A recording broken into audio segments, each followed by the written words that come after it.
Hola, hola, aquí Fernando Raúl con otro video para Fernando Raúl Astrology y continuamos nuestra serie de coloquios astrológicos. Nuevamente me acompaña el astrólogo tradicionalista español, el señor Albert Masdeu. Albert, ¿cómo se encuentra hoy?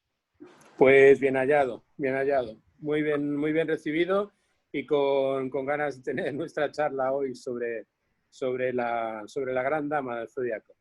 La gran señorita o señora, bueno, depende cómo uno lo vea, pero vamos a hablar hoy efectivamente de Venus. Y Venus es un planeta muy interesante porque, y usted me corrige si estoy mal, a través de mis estudios yo me he dado cuenta que Venus, al igual que Marte, son los planetas que menos cambian a través de las culturas y a través del tiempo.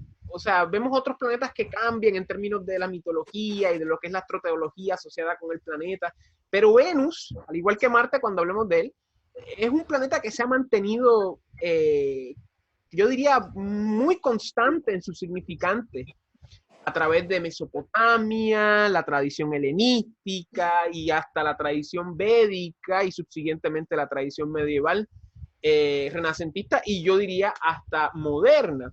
Y esos significantes son los significantes venusinos que están relacionados pues al placer, a la relajación, al lujo, a la feminidad. Yo le digo feminidad mundana, ya que Venus es esa esposa, esa Afrodita, mientras que la luna quizás es una feminidad más divina, esa cualidad más Deméter, más maternal, que ahí es que podemos distinguir esos planetas en términos de su género femenino.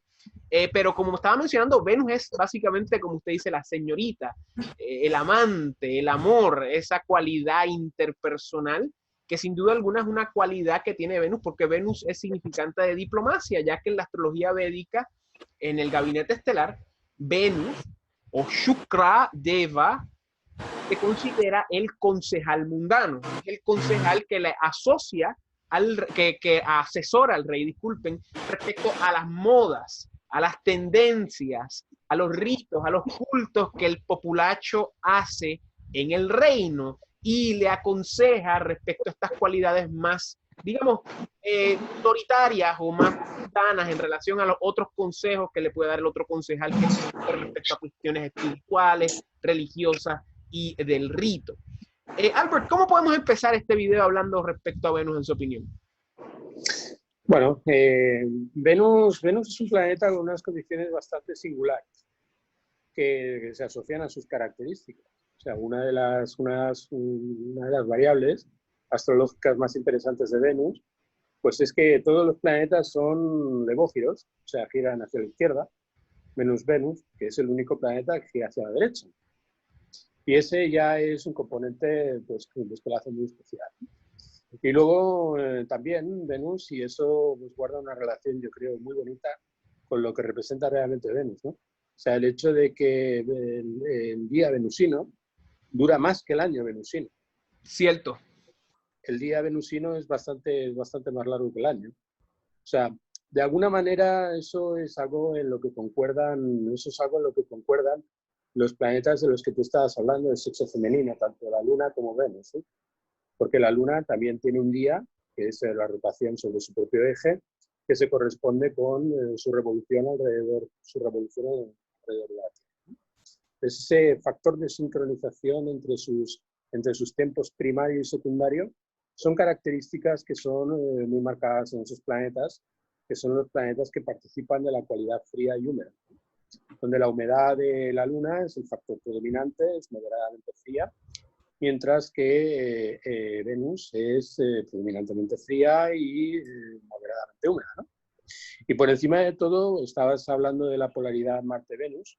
La polaridad de Marte-Venus está puesta o está establecida dentro del orden en el cual se establecen las categorías planetarias, pues Marte entre el Sol y Saturno y Venus entre la Luna y Saturno, ¿no?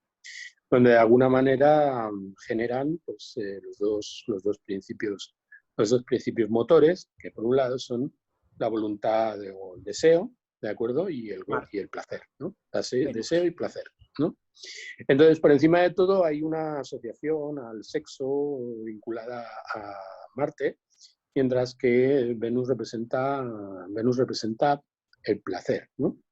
Representa esa capacidad que tiene el Sol, porque en el fondo tanto Mercurio como Venus, que son planetas interiores y giran alrededor del Sol, ¿vale? Encarnan factores que son eminentemente solares. O sea, son dos planetas solares. En ese aspecto, lo que representa Venus es el poder de atracción del Sol, ¿vale? Mientras que lo que representa Mercurio es el poder de transmisión del Sol, y Mercurio es como el factor que mantiene unido ese poder de atracción que tiene Venus con el poder solar del Sol, o sea, con el poder lumínico del Sol. Eso se ha asociado, se ha asociado el amor a Venus, cuando en realidad el amor es la fuente de todas las cosas y por lo tanto es una cualidad solar. Entonces sí es la diosa del amor, pero evidentemente es la diosa a la que el amor le entrega su homenaje, ¿no? Y por lo tanto Venus es el amor del Sol y de alguna manera su capacidad de atracción. Y todo lo que tiene que ver con la capacidad de atracción o la capacidad de concertación, la capacidad de encontrar armonía, el placer y sobre todo esa cualidad pasiva de la atracción y la capacidad de generar concordia, también es otro factor que está tradicionalmente muy vinculado a la figura de Venus, la concordia frente a la discordia que representa Marte. Claro. Y ese factor del que estábamos hablando es ese factor de mezcla que conlleva siempre Venus, cuando Venus además también es el factor que nos enseña a elegir, ¿de acuerdo? Es quien elige, y sobre todo es un planeta al que no le gusta el trabajo. Sobre todo es un planeta orientado hacia lo que es el lujo, el disfrute, el placer y el nexo. Por encima de todo el nexo, frente a la otra figura es su figura polar, que es el sexo, ¿no? El sexo en latín viene de la palabra sexum, que significa seccionar, ¿de acuerdo? Y el nexo viene de otra palabra en latín, que lo que significa es mantener unido, ¿no? Entonces, Venus mantiene unido, ¿de acuerdo? Y quien rompe a través del deseo insaciable es Marte, ¿no? Y Marte opera sobre las preferencias de Venus. De alguna manera es un planeta sometido a la capacidad de atracción de Venus, ¿no?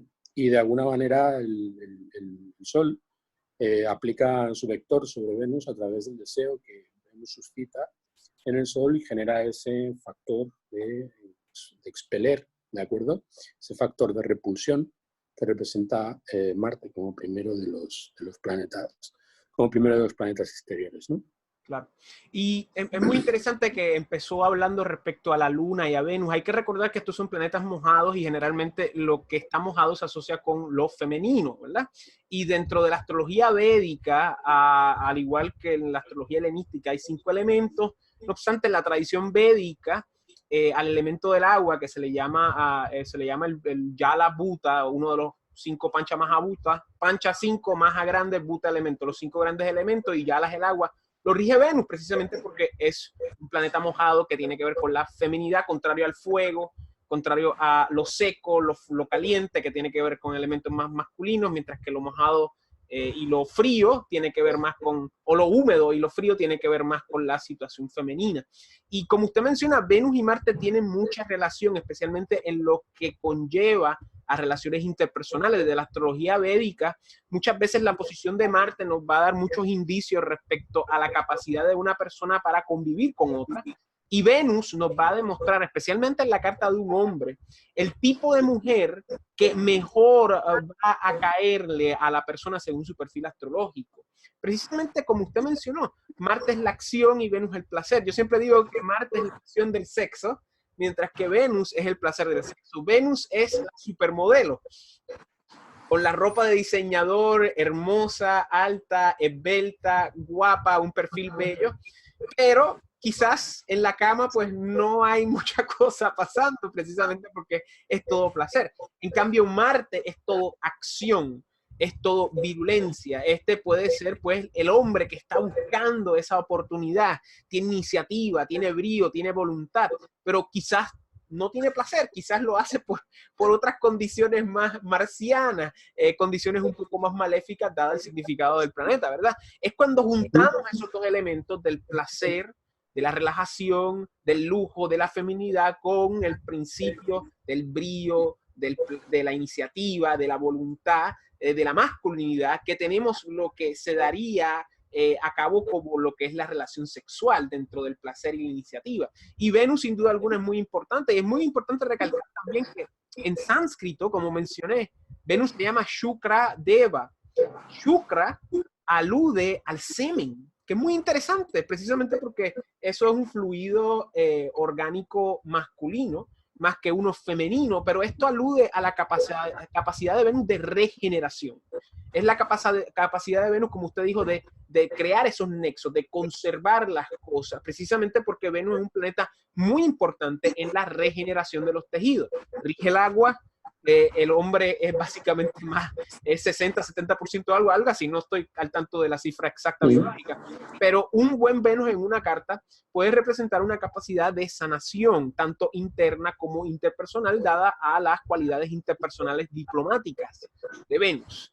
Ahora bien, Venus es muy interesante porque Venus tiene muchos nombres, y era un culto precisamente dado al amor, al sexo, que según tengo entendido se origina, o lo más viejo que tenemos es en Mesopotamia, con la diosa Ishtar, que también tengo entendido que se llamaba Anana o un nombre así. Sí. Exacto, Ishtar, y entonces era un culto muy popular, era un culto muy popular que se regó por todo el Levante, luego pasa al mundo helenístico, mediterráneo, y ese se convierte en el culto de Afrodita eventualmente, y eventualmente ese se convierte en el culto de Venus. Y algunos dirán, bueno, yo no voy a suponer, pero algunos dirán que también ese es como el principio femenino que eventualmente se va a traducir dentro de esta figura femenina de lo que es la Virgen, quizás dentro de la tradición cristiana, pero en esencia también Venus, en adición a tener ese nexo, esa conexión, mejor dicho, a ese culto, también Venus tiene unas connotaciones mágicas muy interesantes, porque dentro de todas esas cualidades que hemos mencionado, a Venus se le conoce como la estrella de la mañana. También se le puede conocer como una estrella vespertina, pero tiene cualidades mágicas, dado a que pues, es muy importante para hacer magia, y muchas veces el hombre puede hacer magia para hacer cosas de amor, que como usted sabrá es una de las razones principales por las cuales las personas acuden a la magia. Claro, y también dentro de ese aspecto mágico también hay un aspecto algo, digamos, peyorativo dentro de la tradición judeocristiana, ya que pues uno de los nombres, para que tengan una idea, que se le da a Venus entre los miles de nombres es Lucifer, que es el heraldo de la mañana. Albert, ¿qué podemos hablar respecto a este culto de la feminidad y el sexo, esta figura de la deidad femenina y esta cualidad mágica dentro de Venus, que he tratado de resumir lo más rápido posible? Bueno, estabas comentando acerca de la humedad, ¿no? O sea, claro, yo suelo hacer mucho hincapié en los cursos cuando hablamos básicas acerca de las cualidades de los planetas. Las cualidades de los planetas derivan de sus cualidades primarias, ¿no? Claro. Las cualidades primarias están asociadas a los diversos planetas. Entonces tenemos entre los planetas húmedos a Júpiter, a la Luna y a Venus, donde la humedad está significada por lo que representa la Luna, ¿no? Entonces el terreno en el que Júpiter y Venus actúan es en ese terreno potencial que representa la humedad lunar.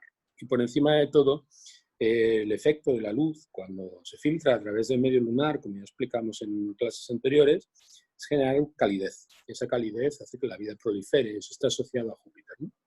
Existe un comentario que hizo Velikovsky hace muchísimos años, a mediados del siglo XIX, en donde comentaba el estrecho paralelismo en cuanto a composición que tiene Venus y que tiene Júpiter, ¿no? Que en realidad, bueno, él sostenía que Venus era una emanación o una dispersión, ¿de acuerdo?, de Júpiter provocada por el impacto de un meteorito, y que Venus se había desprendido de Júpiter. Y que por lo tanto la relación entre Venus y Júpiter pues es la relación entre dos cuerpos, ¿de acuerdo?, que de alguna manera están muy vinculados, ¿no? Además, también hay que hacer hincapié en que la astrología, que ha tratado de manera esotérica, de acuerdo, las cualidades de los planetas y sus correspondientes asignaciones, por ejemplo, Adolfo Weiss, en su libro sobre astrología racional, o incluso el propio Maurice de Villefranche, pues asociaba a Venus a un planeta moderadamente cálido y húmedo, ¿de acuerdo? O sea, lo hacían como lo convertían en un pequeño Júpiter, ¿no? Y los Luego, dos son benéficos, efectivamente. O sea, que efectivamente, y los dos son benéficos y además en sus respectivos domicilios se acogen muy bien, especialmente, ya sabemos, Piscis es la exaltación Piscis es la de exaltación Venus. de Venus, efectivamente. Entonces, el tema es que respecto de la condición mágica de Venus, pues podemos decir precisamente que es el factor que envuelve, de alguna manera, ese esplendor solar, ¿no? Y ha estado asociado a la figura del esplendor solar prácticamente desde el principio de los tiempos. Además, hubo una dualidad respecto de la figura de Venus desde un punto de vista tanto filosófico como metafísico en la época de los antiguos griegos, ¿no? O sea, en el banquete de Platón, ¿de acuerdo? Platón habla de dos Venus, ¿no? Una Venus Urania y una Venus Polimnia, ¿no? La Venus Polimnia, también conocida como Venus Pandemos, ¿de acuerdo? Era la Venus vulgar, o sea, la Venus a la que adoraban todos, ¿no? Y luego estaba Venus Urania, que era la Venus vinculada, ¿de acuerdo? A los cultos vinculados al cielo y Claro, a los cultos masculinos, ¿no? claro, porque Era la Urania era Venus que una de surge, las... Urania era era la la que Venus que regía surge la del astronomía. semen, que surge del semen, ¿de acuerdo? Que se vierte de las gónadas de Urano Claro. cuando son cortados sus genitales por parte de Saturno, ¿no? Entonces eso cae, es que esa sustancia, ¿de acuerdo? La sustancia seminal cae en el agua y a partir de eso, de la espuma del mar, surge Venus, ¿no? Esa imagen que, bueno, que tenemos todos en la retina, ¿de acuerdo? De Venus saliendo de una concha en el famoso cuadro de Sandro y Mariano de Botticelli, ¿no? Botticelli, sí. Entonces, es la imagen dual, pues, de Venus como regente de Libra, que es esa Venus solar, frente a la Venus lunar, que se encuentra exaltada que se encuentra domiciliada en el signo donde se exalta la luna, ¿no? Por encima de todo, también hay que tener otro factor muy presente a la hora de entender cómo funciona Venus, ¿no? Venus es un planeta que tiene una máxima elongación situada normalmente a 45 grados, su máxima elongación son 48 grados, llega a los 48 grados solamente después de haber hecho 5 ciclos de 45, ¿de acuerdo? Y a esa distancia, Venus se encuentra en un sextil al Sol, pero un sextil no aplicativo, porque nunca va a aplicar, nunca va a llegar a los 60 grados, precisamente porque le faltan los 12 últimos grados. Esos 12 últimos grados se corresponden exactamente con el periodo de la Luna, un recorrido dentro del zodiaco, de acuerdo, equivalente a una jornada, ¿no? Es como si Venus se encontrara en su máxima elongación, en su máxima posición de lejanía al Sol, ¿de acuerdo?, a la distancia que debería recorrer la Luna para llegar hasta ese punto, ¿no? Luego estabas comentando las características de Venus como Venus luciferina, ¿de acuerdo?, como Venus vespertina. Venus es un planeta de secta, ¿vale? Le corresponde a la secta nocturna, con lo cual es un planeta que se encuentra más en sus mejores condiciones cuando se encuentra por detrás del Sol y se encuentra también en sus mejores condiciones cuando se encuentra por delante de la Luna, con lo cual cuando tenemos una Luna creciente y tenemos a Venus encuadrada entre el Sol y la Luna, tenemos a una Venus especialmente prominente, ¿no? Y además, bueno, si se encuentra en un signo femenino, ¿de acuerdo? Pues la encontramos muy dignificada. Ya si la encontramos en un ángulo, pues todavía más, ¿no? Pero por encima de todo, Venus lo que representa es ese principio de atracción del que estábamos hablando antes, ¿no? Y un principio de paz que está vinculado al placer, como estábamos diciendo. Y no es un planeta de connotación sexual, aunque evidentemente Venus se vincula a Marte precisamente por la capacidad que tiene de excitar la acción, ¿no?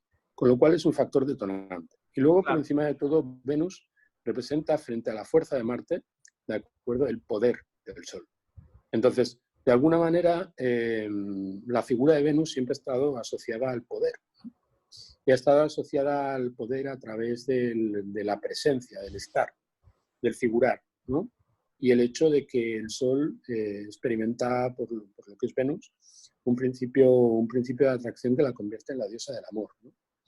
Y luego también hay que tener en cuenta otro factor que es también muy llamativo, es el hecho de que a pesar de que Venus se exalta en Piscis, sus signos no son signos, no son signos, no son signos instintivos, sino que tanto los signos de tierra como los signos de aire son más bien signos mentales, ¿no? Entonces tenemos en la figura de Venus un componente lejano a los instintos, como si de alguna manera Venus representara el principio femenino civilizatorio, o sea, el principio que nos civilizó, que nos refinó, que nos hizo sofisticados, ¿no? Y además a través de la capacidad de representación que tiene Venus, que es lo que nos diferencia del resto de los animales, ¿no?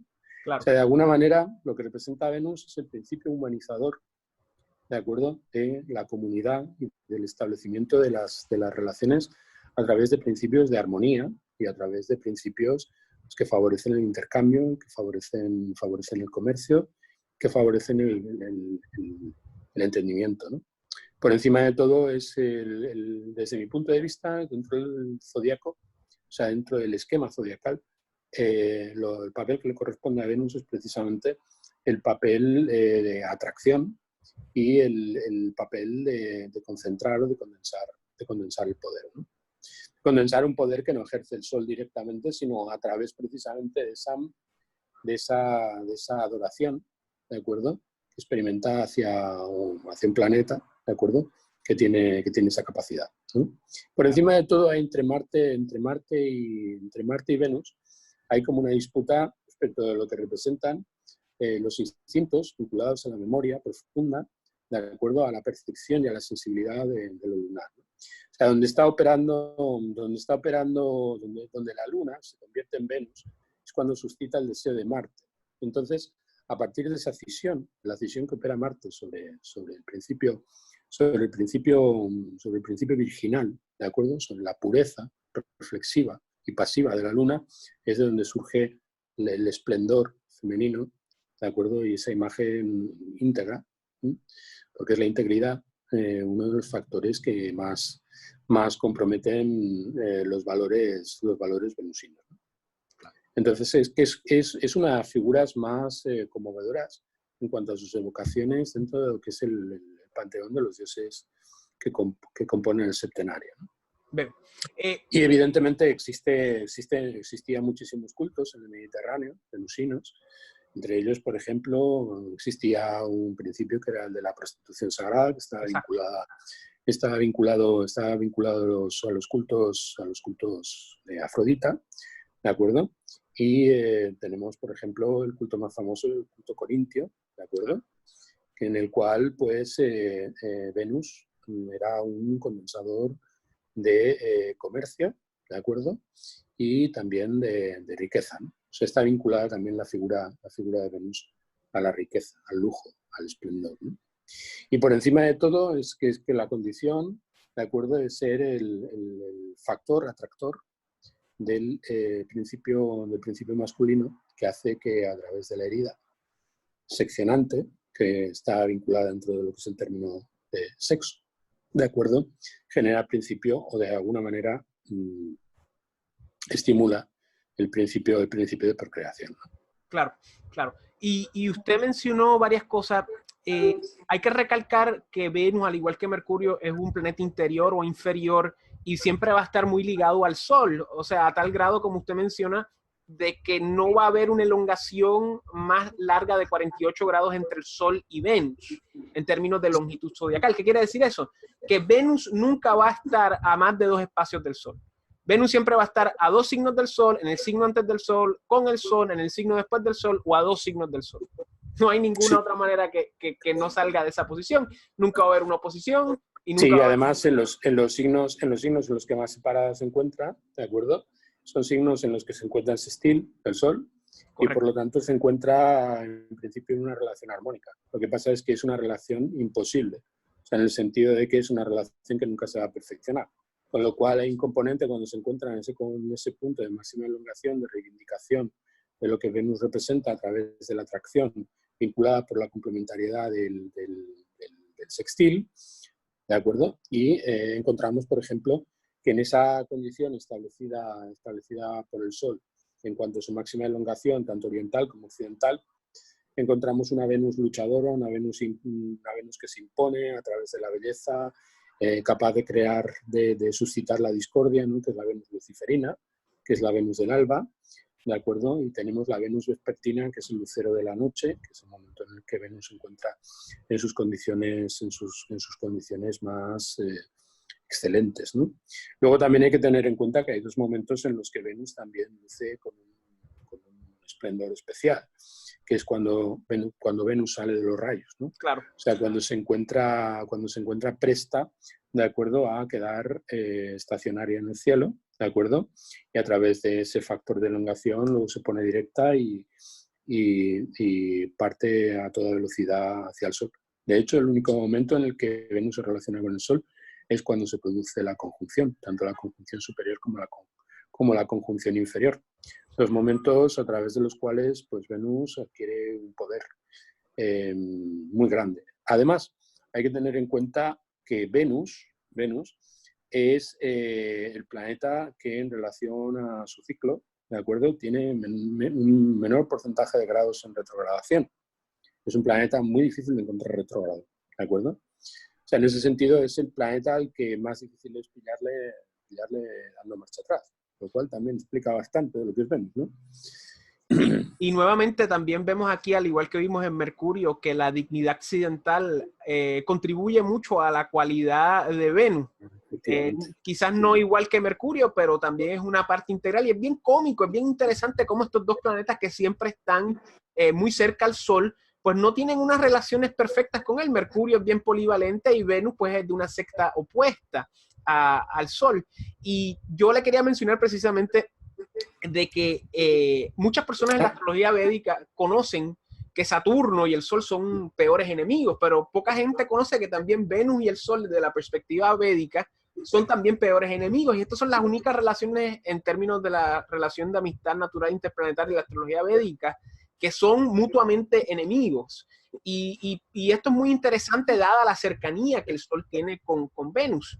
Venus sufre con el Sol porque la individualidad de uno pues va sobre las relaciones con las otras personas, y el Sol sufre con Venus porque las relaciones interpersonales van por encima de la propia individualidad de uno. Eso es lo que ocurre cuando, por ejemplo, el Sol está en Libra o el Sol está en Tauro. Eso es lo que ocurre también cuando Venus está en Leo.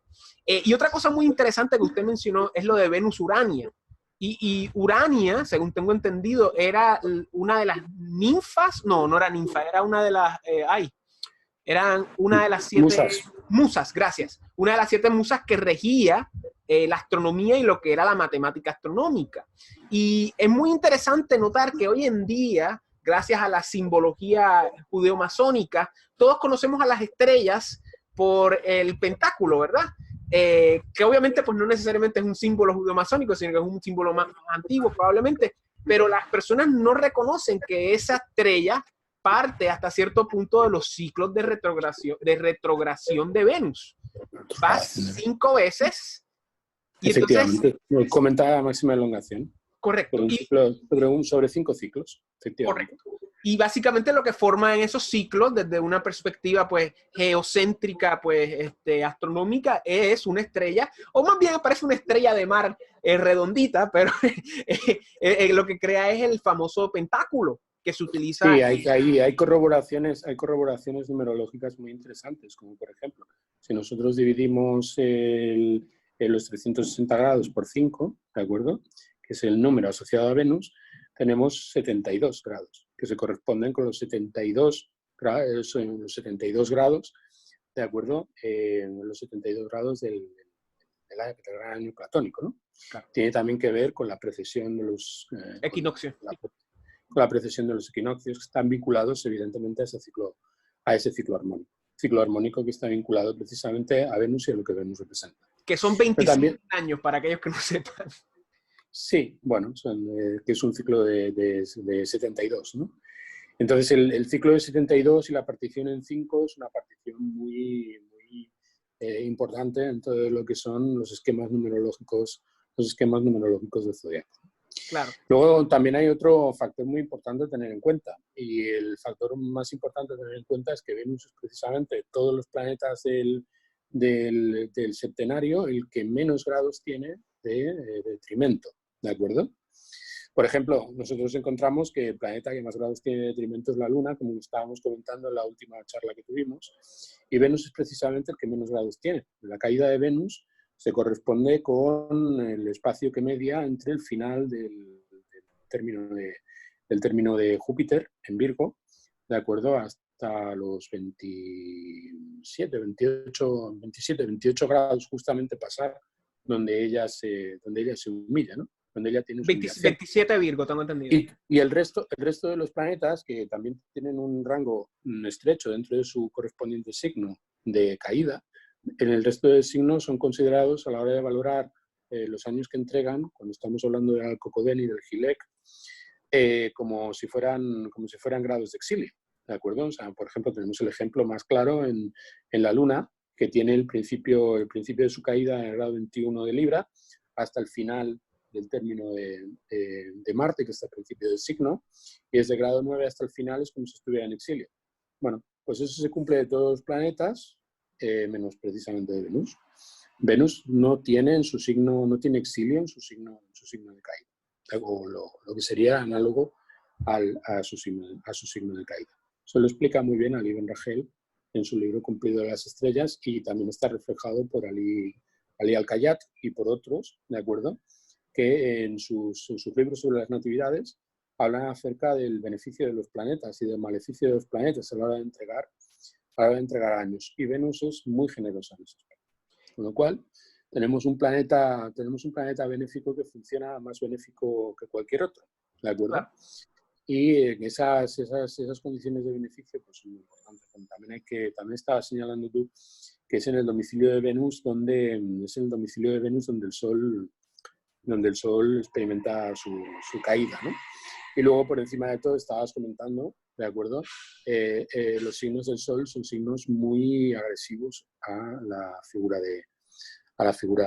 de Venus. Tenemos Aries, que es el exilio de Venus, y tenemos Leo, ¿de acuerdo? Donde tampoco tenemos a Venus en una condición demasiado favorable, ¿no? Y yo quería añadir... Luego también hay una relación entre Venus y Mercurio, ¿de acuerdo? Que aunque son amigos en todo el zodiaco, en sus exaltaciones, pues la exaltación de Mercurio es la caída de Venus. Correcto. Y la exaltación de Venus es la caída de Mercurio.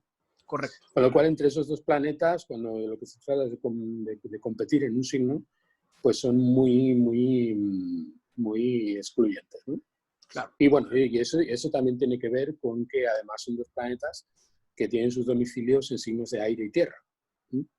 Que no es, por ejemplo, como Marte, que tiene domicilios en fuego y agua, o con Júpiter, que tiene domicilios en fuego y agua, ¿de acuerdo? Es más bien de la cuerda de Saturno, que también tiene domicilio en tierra claro. en tierra y aire. Y esa es una condición que asocia a esos planetas a características mentales, más que a características que estén vinculadas a los instintos. Los planetas instintivos tienen de hecho sus domicilios en signos de agua y de fuego, mientras que los que son predominantemente mentales los tienen en signos de aire y tierra. Que eso fue siempre algo que a mí me confundió un poco cuando yo empecé a estudiar lo que eran las sectas. Porque uno, inicialmente de la astrología védica, pues uno ya sabe los dos equipos por los signos en términos de sus triplicidades, ¿verdad? Saturno, Mercurio y Venus con las luminarias, Júpiter y Marte, pero la secta como que cambiaba eso y eso me di cuenta que eran dos cosas diferentes a la larga. Pero lo que quería continuar diciendo en esta línea de Urania y la astronomía y las banderas, las estrellas de 5 picos, es por eso que en las diferentes banderas del mundo tenemos estas figuras, estos pentáculos que aluden a estrellas precisamente por esta asociación con Venus. ¿Okay? Y es muy curioso también ver en la tradición helenística cómo Venus podía representar una mujer, una especie de furcia, ¿verdad? Y una especie de mujer santa, ¿verdad? Dependiendo de su cualidad, ¿verdad? Y a la misma vez en la tradición védica, o sea, Venus es un gran benéfico, pero a la misma vez Venus se le conoce como el Daitya Guru, que es el guru de los asuras, que son básicamente los demonios, pero que realmente serían como los titanes, diríamos. Son básicamente estas divinidades que se oponen a los devas. Y Venus era el que le enseñaba a los asuras y hasta cierto punto no distinguía entre los buenos y los malos, o los malos y los buenos, dependiendo del punto de vista. Era una persona que siempre, era una deidad que siempre daba. Y esta es la cualidad, en esencia, que Venus va a tener en su exaltación en Piscis, esa cualidad de amor incondicional. Mientras que en sus domicilios ya es una cuestión venusina más material, más ligada al mundo concreto, ya sea en Tauro, con esas cualidades taurinas de estabilidad, de solidez en términos de la tierra fija, y las cualidades de Libra, que tienen que ver más con diplomacia, cuestiones artísticas, cuestiones intangibles, asociadas a lo que es ese aire cardinal. ¿Qué podemos hablar respecto a los domicilios en relación a Libra y a Tauro? Ya hemos hablado, hemos tocado varios puntitos, pero ¿qué podemos hablar respecto a los domicilios de Venus, Albert?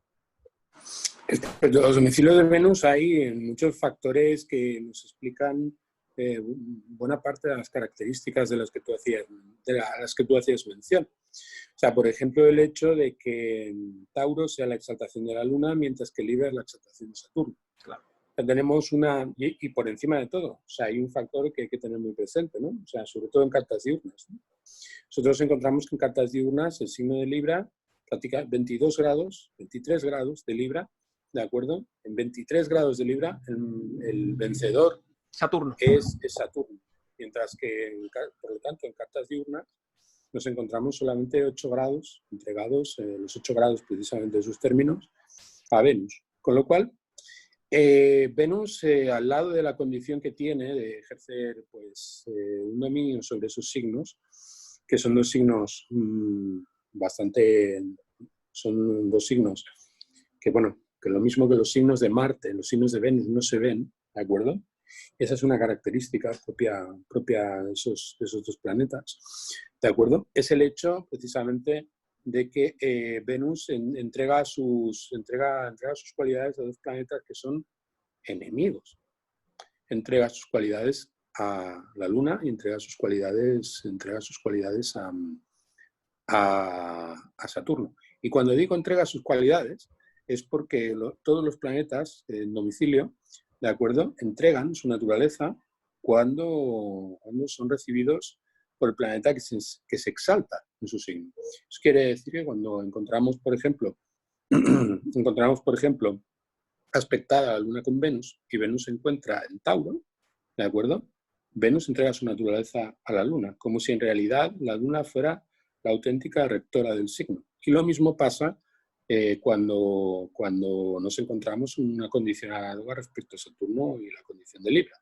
Encontramos a Venus en Libra, pues si aspecta Saturno a Libra, Venus le entrega su naturaleza como si se tratara de un domicilio. Eso se da en todos los planetas, pero en unas condiciones como las que se encuentra Venus, específicamente en Libra, nos habla de un planeta pues, que tiene unas condiciones en ese sentido como de no compartir, como de no compartir la condición de dualidad que tienen todos los planetas en cuanto a la rectoría de los signos, en cuanto al dominio de los signos, ¿no? Y luego también hay otro factor muy importante a tener en cuenta, es el hecho de que Venus es rectora de toxicidad de acuerdo de dos signos cuando la carta es diurna. Eso quiere decir, perdón, de dos elementos cuando la carta es diurna. Correcto. Si encontramos una carta diurna, por lo tanto, encontraremos que Venus es rectora principal, de acuerdo, por triplicidad de tierra y de agua. Agua y tierra. Con lo cual hay un factor en el cual las cartas marcadamente femeninas, Venus tiene una importancia todavía más conspicua. Luego también hay que tener en cuenta que Venus es un significador tradicional de la madre en cartas diurnas, ¿vale? Entonces, en cartas nocturnas que es la luna. Con lo cual, si nosotros queremos evaluar la condición, eso es desde antes de Ptolomeo, pero Ptolomeo lo corrobora. Y luego, a lo largo de toda la tradición. Si hay un factor a tener en cuenta, es el parte del padre, ¿de acuerdo? El parte de la madre, la condición de la casa 10, o sea, el regente de la casa 10, significador de las madres, y Venus en cartas diurnas y la Luna en cartas nocturnas representan la madre. Donde hay que tener en cuenta que el grado de Venus en las cartas diurnas cuenta como un punto horoscópico para derivar significaciones respecto de la figura materna, ¿no? Veo. Muy interesante eso, no conocía eso. Bueno, de la misma manera ocurre con el Sol. O sea, el Sol es significante del Padre en cartas diurnas y en cartas nocturnas es significante del Padre Saturno. Muy Pero hay que interesante. tener en ¿Qué cuenta eso que quiere decir? no se refiere tanto a lo que es el planeta por posición como al grado, ¿de acuerdo? Es ese grado el que representa un punto horoscópico sobre el que haremos derivación a la hora de establecer pues, significados o determinaciones e influencias sobre el nativo respecto de lo que representa la figura del padre, ¿no? Precisamente porque así es como se obtiene la parte del padre o del parte de la madre. Eso es lo que se Sí, refiere. sí, sí. Sí, Correcto. lo que pasa es que el parte del padre y parte de la madre vienen precisamente de la relación entre la Luna y Venus, Y Saturno. sumada al ascendente, ¿de acuerdo? Y la relación entre Saturno y el Sol y el parte del ascendente. Si yo quiero derivar, yo quiero encontrar el parte de la fortuna del padre, tengo que coger, ¿de acuerdo? En cartas diurnas, el arco entre el Sol y Saturno lo sumo al Claro, ascendente, claro. ¿de acuerdo? Y en cartas nocturnas al revés, primero Saturno, luego el Sol al ascendente, y en cartas nocturnas, ¿de acuerdo? O sea, en cartas diurnas, si yo quiero encontrar el parte de la madre, pues hago Al revés. Venus, Luna, ¿de acuerdo? O Luna, Venus, en función de eso. Y no coinciden, evidentemente, el punto, porque Claro. tenemos tres elementos superpuestos para determinar o desarrollar factores que nos hablen acerca del padre o acerca de la madre en el orden. Si nos fijamos, Marte ahí no juega absolutamente ningún papel. Y eso Volvemos a guarda Venus. relación con lo que estábamos comentando, eso guarda relación con lo que estábamos comentando antes. O sea, el Marte, ¿de acuerdo? No es un factor que esté, no es un factor que esté vinculado de acuerdo al principio generativo, en términos estrictos, donde el principio generativo es algo que marca una relación entre el Sol, la Luna y Venus, en el sentido de que la Luna y Venus experimentan una cisón y a través del punto de intersección tenemos la aparición de Mercurio. Claro. Y es muy interesante porque yo estudiando astrología me he dado cuenta que los significantes de padre y madre son los más que cambian de tradición en tradición. Porque, por ejemplo, en la astrología védica la 4 es la madre y la 10 y la 9, las casas, son el padre. Sí. En la astrología védica el Sol es el padre, pero secundariamente es Venus. Y si Venus es más fuerte, pues Venus es el padre. Y a la misma vez, en términos de significantes planetarios, la Luna obviamente es madre, pero si Marte es más fuerte, pues Marte es la madre. O sea, y entonces, obviamente, pues en la astrología medieval vemos ese fenómeno de que la 10 es la madre y la 4 es el padre. Y, o sea, esos son significantes que cambian y pues eso sería otro tema para otro momento. Bueno, hay que decir que dentro del ámbito de la tradición occidental y desde el principio de los tiempos está asociado la casa 10 a la figura de la madre y la casa 4 a la del padre. Pero por encima de todo por un motivo. O sea, lo que representa la casa 4 es que la raíz también representa el linaje. Claro. Entonces, en la mayor parte de las civilizaciones marcadamente patrilineales, ¿de acuerdo? Por eso ahora se habla mucho de patriarcado, pero por encima de todo, donde esa influencia fue más marcada, ¿de acuerdo? Fue en civilizaciones patrilineales. Claro. Y las civilizaciones patrilineales son relaciones jurídicas en las cuales la transmisión se produce a través del linaje del padre, a través del apellido del padre.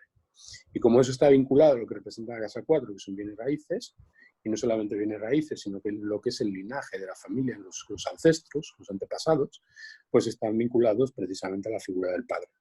Y por encima de todo, pues que hay un principio vinculado a la figura de la madre, porque en las civilizaciones antiguas, a niveles muy arcaicos, ¿de acuerdo? Los cenáculos que llevaban las cuestiones vinculadas a los cultos de fertilidad eran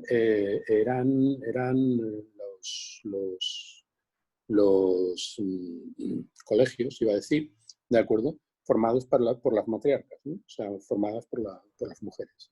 Que aludiría a casa 10. Eso es lo que está mencionando. Que aludiría a casa 10. Es muy interesante porque en la védica lo ven en el sentido de que la 4 es el lado doméstico, el lado que no se ve y por eso alude a la madre, mientras que la 10 es la casa de la acción y de la carrera y eso era lo que hacía el padre. Sí, pero es que lo que tenemos en la astrología, antigua es el sentido de la propiedad de bienes raíces, ¿sí? Disculpe, no la escuché. ¿Puedes repetir, por favor? Lo que tenemos en la condición de la de la antigua astrología, tanto la astrología helenística como posteriormente la astrología de medievo, ¿de acuerdo? Es lo de la titularidad de la Tierra. Claro. ¿Quién es el titular de la Tierra? O sea, a Que través también de es quién se significante de transmite. casa 4, exacto, sí. Eso es significante claramente de casa 4, ¿no? Claro. Y por lo tanto eso lo vincula ese factor de herencia, ¿de acuerdo?, al apellido del padre. Pero por encima de todo, aquí estamos hablando de que cuando estamos interpretando los factores que están asociados a cada uno de los lugares, o a los diferentes lugares, lo que denominaríamos casas en un sentido terrestre, ¿de acuerdo?, los lugares, lo que estamos ocultando, aquello por lo que estamos preguntando, son factores que están vinculados a lo que es la disposición terrestre de los acontecimientos celestes. Claro. ¿De acuerdo? Pero cuando entramos a factores más específicos, cuando entramos a preguntar quién es el padre realmente en la carta, quién es la madre realmente en la carta, pues nos tenemos que fijar en factores de derivación que están asociados en la tradición tanto a los partes, ¿de acuerdo?, como a ciertos planetas que por sus significaciones naturales, en función de que la carta sea diurna o nocturna, asimilan esas significaciones. Con lo cual, encontramos que hay dos personajes que tienen mucho peso en la lectura de una natividad, que son el padre y la madre, aparte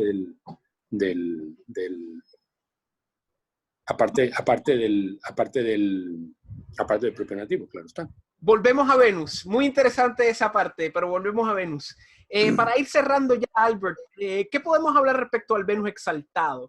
Porque muchas veces, en mi experiencia, ese Venus exaltado es un Venus muy bello, es un Venus muy espiritual, es un Venus que a veces ni le interesan los placeres de la carne, los placeres materiales, porque ya en este nivel pisciano está en una cualidad psicológica, pues, que también es algo moderno, pero que está en una cualidad pues más alzada, más elevada. ¿Qué podemos hablar respecto a esa exaltación donde este planeta que es rayásico, ¿verdad?, al igual que Mercurio, este planeta que es Vata y Kapha, o sea que es Vata aludiendo al viento que se mueve y Kapha aludiendo a lo líquido que también es húmedo?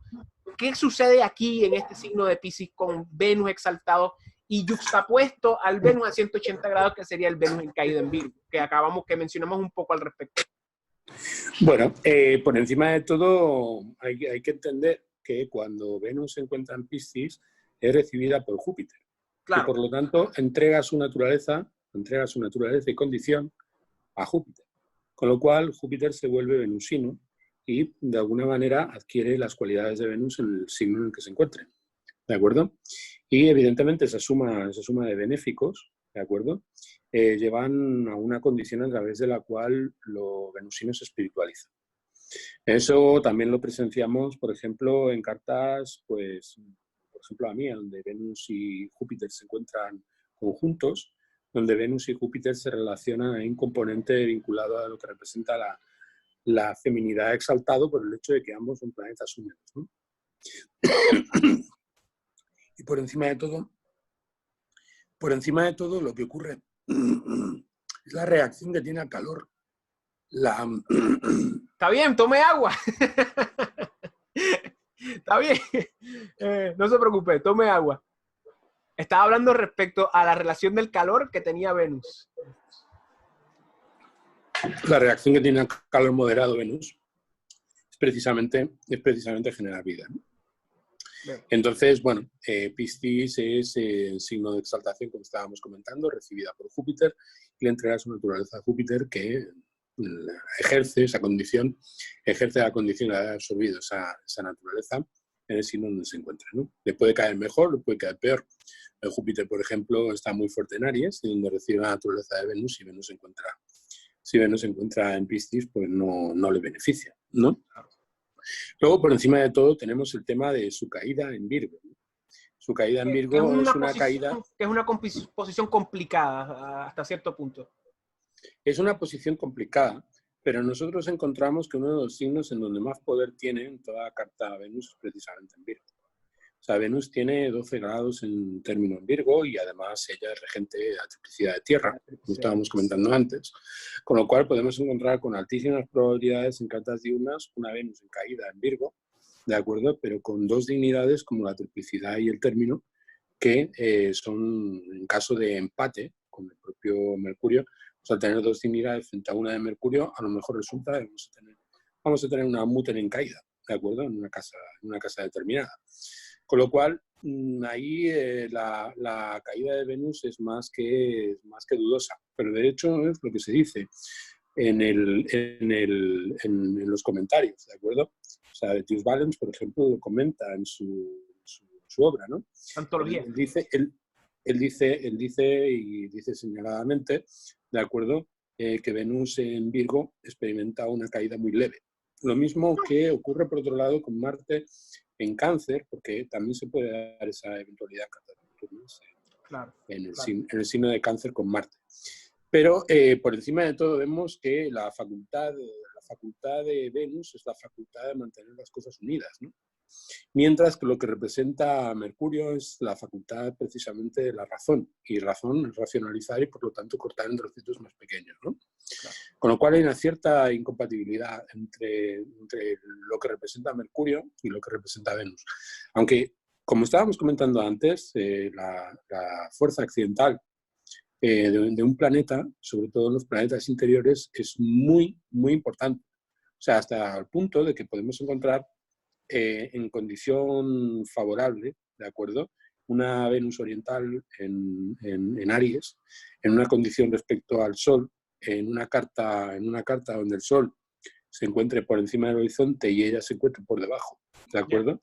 Pues nos podríamos encontrar con una Venus supuestamente débil, pero muy fuerte, ¿de acuerdo? Si se encuentra cerca de un ángulo, como sería el caso, se encontraría cerca del descendente. ¿De acuerdo? Entonces, hay que matizar mucho las posiciones de los planetas interiores cuando lo que estamos hablando es de fuerza, ¿de acuerdo? Y ya que estabas comentando el tema de su caída, ¿vale? Lo que ocurre en el momento en el que Venus está en Virgos, lo que pasa con todos los planetas que se encuentran en caída, que es que entregan su naturaleza al planeta que es rector del signo. Y también es muy importante cómo recibe esa naturaleza el propio Mercurio. Claro. Que la puede encontrar en un lugar donde realmente resulte favorable, por ejemplo en Libra o por ejemplo en Tauro.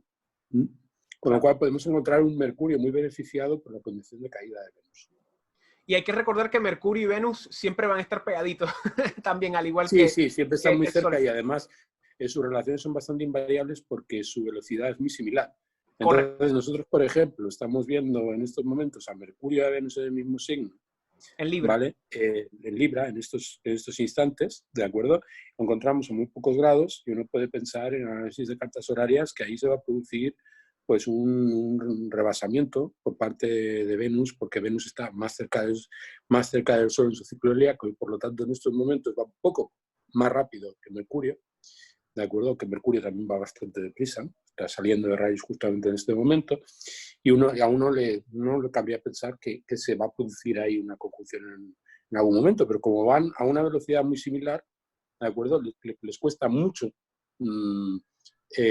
transponer esos pocos grados que tienen de diferencia, con lo cual la condición de esos planetas es una condición que siempre se mantiene dentro de unos niveles en los cuales... y luego, bueno, también hay que tener en cuenta que llegará un momento en que Mercurio alcanzará su máxima elongación y Venus seguirá yendo a una velocidad respetable. Claro. Por eso es muy importante ver las velocidades cuando hacemos cartas horarias y también cuando analizamos sí, cartas por eso sería tan importante que tuviéramos en los softwares una capacidad para no tener que recurrir continuamente a las efemérides para ver esas posiciones, ¿no? O sea, ayer, por ejemplo, estábamos hablando de una carta en la que veíamos la posibilidad de que Venus se pusiera retrógrada, ¿vale? Y que empezábamos a contar. Y en estos momentos Venus se encuentra en Libra, el Sol se encuentra también en Libra. Y se encuentran aproximadamente pues, a unos 15 o 16 grados. No recuerdo exactamente si son 15 o 16. Llegará a su máxima elongación a 48 y se pondrá retrógrada, luego con posterioridad. Y estábamos viendo cuándo iba a ponerse retrógrada, ¿no? Pues no se va a poner retrógrada hasta Géminis. O sea, desde Libra. O sea, realmente son ciclos que parecen muy rápidos, pero que parecen muy rápidos. Claro, faltan 8 meses para eso, hablando en términos de tiempo, sí, cuando la gente vea este video. Aunque... La distancia aparentemente es pequeña y uno dice que Venus se mueve a una velocidad bastante cercana bastante cercana a la del Sol, lo cual es un planeta rápido, ¿no? Pero es un planeta rápido en sus ciclos, o sea, son, creo recordar, 850 días el ciclo, Claro, el ciclo completo de las 5 puntas es el que tú hacías referencia de Venus. y eso Eso es también se muy debe frecuente. a la cercanía que tiene con la Tierra y la perspectiva, que también algo similar ocurre con Marte en términos de que son los 3 planetas que están más cercanos, o sea, son los 2 planetas más cercanos a la Tierra y la perspectiva, porque hay que recordar que la retrogradación es una ilusión óptica más que nada, o sea, desde la posición de la Tierra, y se debe a que las rotaciones de esos 3 planetas pues no son iguales, pero son muy parecidas. Alrededor del Nosotros en nuestros análisis, que hacemos mucha astrología horaria, por lo tanto tenemos que tener muy presente el movimiento de los planetas, nos damos cuenta muy a menudo, y concretamente con Venus y Mercurio, son los planetas que tienen estas características, que se están siempre moviéndose muy cerca del Sol a la hora de a la hora de establecer determinadas significaciones y ver cómo esos significadores evolucionan, ¿de acuerdo? La manera en que los vemos en el cielo nos da muchísima información acerca de lo que representan. Definitivo. Entonces, cuando nosotros estamos viendo cartas pues, con un ascendente mercurial, con un ascendente venusino, y estamos viendo determinadas posiciones, hasta ese punto podemos llegar a establecer analogías muy fructíferas acerca de lo que representan tanto Venus como Mercurio, que muchas veces se les escapan a los astrólogos modernos, ¿de acuerdo?, que ven la carta de manera totalmente estática, ¿no? Y hasta cierto punto ese estatismo es una cosa que está totalmente fuera de la praxis de la astrología tradicional, en donde en la astrología tradicional la carta siempre se ve en movimiento. Claro. Y por encima de todo, la mayor parte de los significados acerca de los planetas, de analogías, que luego toma la astrología moderna, como si fueran componentes derivados de la mitología o de analogías simbólicas o de metáforas abiertas, como dicen algunos astrólogos modernos, ¿de acuerdo? Pues no estamos hablando de eso, sino que estamos hablando de su comportamiento como elementos astronómicos, ¿no? Claro, o sea, principios astronómicos, claro. O sea, básicamente todo lo que podemos decir acerca de Venus, de Marte, de Mercurio, de cualquier otro planeta, responde a sus condiciones astronómicas y a su comportamiento en el cielo, ¿de acuerdo? Con lo cual, la significación es una significación que está vinculada a la apreciación a través de los sentidos, y es solamente en las cartas horarias, por la carta de juicios, ¿de acuerdo? Y en las cartas que emplean los astrólogos tradicionales, donde vemos desarrollados todos esos significados de una manera que no admite la menor duda, ¿no? Y que no es tan mística en realidad la astrología como se piensa, está mucho más vinculado a lo que nosotros observamos en el cielo y a los comportamientos de los planetas de una manera constatables a nivel visual. Hay que ver más allá de lo evidente, más allá de la metáfora y más allá del mito, para darse cuenta que los principios astronómicos están ahí.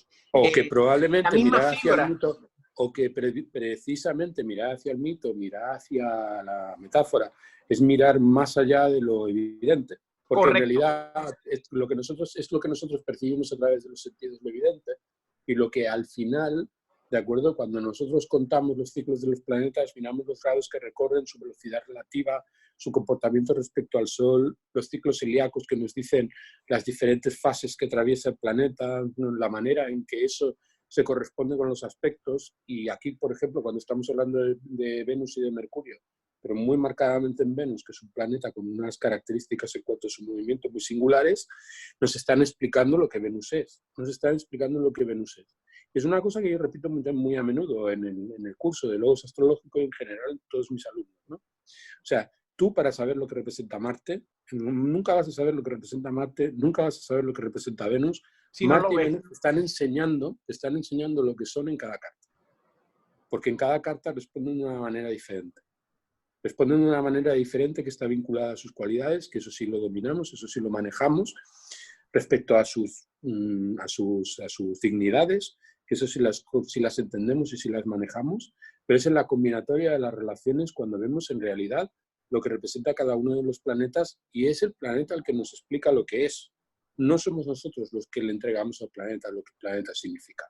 Claro. Ese factor es un factor muy importante tener en cuenta, que Claro. yo soy consciente de que también aparece en la Védica. Pero también cuando estamos hablando en la Védica, por ejemplo, acerca de Venus, acerca de cualquier otro planeta, muchas veces encontramos contradicciones que no justificamos con claridad. ¿De acuerdo? Y es a través precisamente de la comprensión de sus ciclos astronómicos cómo los planetas justifican su naturaleza o aquellos elementos simbólicos que solemos de manera muy ligera adjudicarles, bajo la excusa de que detrás de eso pues, existe mitología, existe una analogía que se aprecia en la expresión empírica, ¿de acuerdo? De lo que son esas relaciones entre el cielo y la tierra, arriba y abajo, ¿no?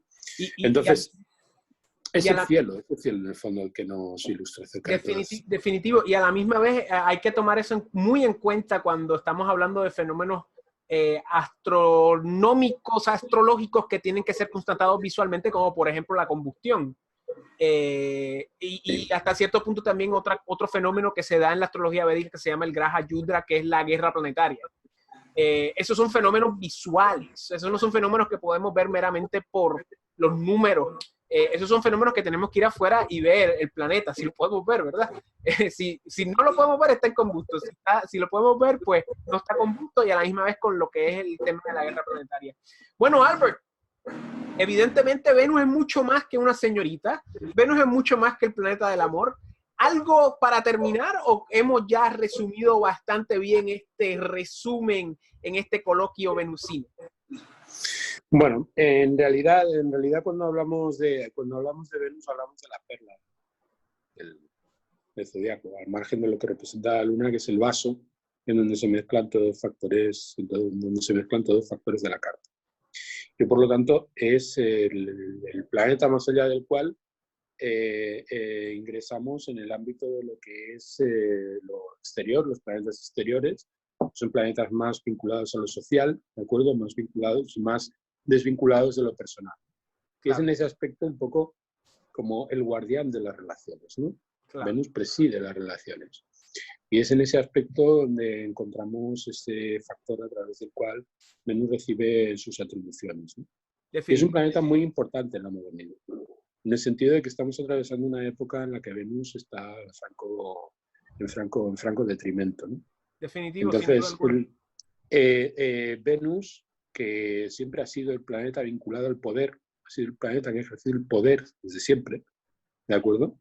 Es actualmente una figura vinculada a un proceso de empobrecimiento a través del cual los arquetipos femeninos deben empoderarse, como si en realidad renunciar a Venus fuera algo empoderador, cuando en realidad el poder está en Venus, siempre estuvo allí, su poder de atracción, ¿de acuerdo? Venus tiene la capacidad de hacer que todo gira sobre todo. Definitivo. El poder femenino. ¿Qué es más importante, la cabeza o el cuello? Es un poder femenino. El poder femenino es el único tipo de poder que se puede Definitivo. De hecho, nosotros estamos observando continuamente que se habla en los últimos tiempos acerca se habla mucho de los poderes en la sombra, ¿no? ¿Qué es un poder en la sombra sino un poder inmanente? ¿Y qué es el poder inmanente sino la figura de Venus, ¿no? El concejal mundano, la consorte.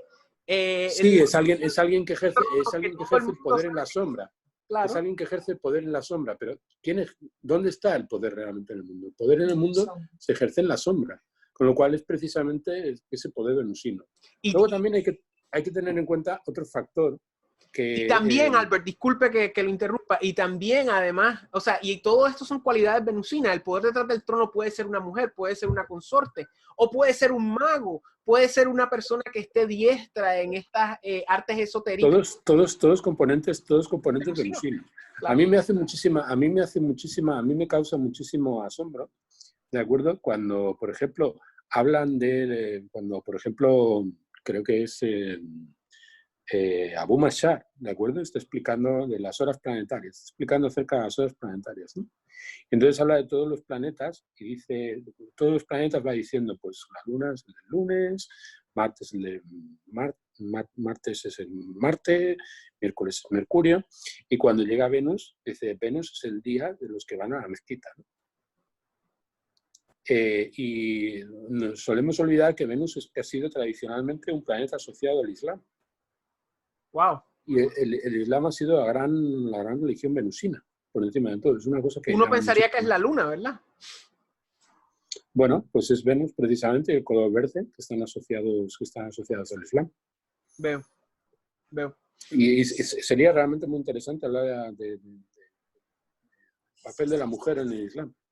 Claro, esa sería como la relación entre Venus y Júpiter hasta cierto punto. Pero... Sí, bueno, es que los astrólogos de raíz musulmana solían asociar al cristianismo, los cristianos, a Júpiter, y a Venus la solían asociar de la misma manera que asociaban judíos a Saturno, ¿no? Correcto, judíos a Saturno, correcto. Y esa asociación duró hasta la época renacentista, según tengo entendido. Bueno, y por ejemplo, los países que se asocian a Palestina, pues, o sea, el signo que se asocia a Palestina, por ejemplo, es Aries. Una cosa que llama mucha atención, ¿no? Claro. Pero eso es otro tema para otro momento. Como podemos ver, Venus tiene muchas asociaciones muy placenteras, muy lujosas, riqueza, arte, placer. Por eso es que yo le digo a Venus la cornucopia de verdades, porque es el origen de un montón de cosas que las personas utilizan en su diario vivir.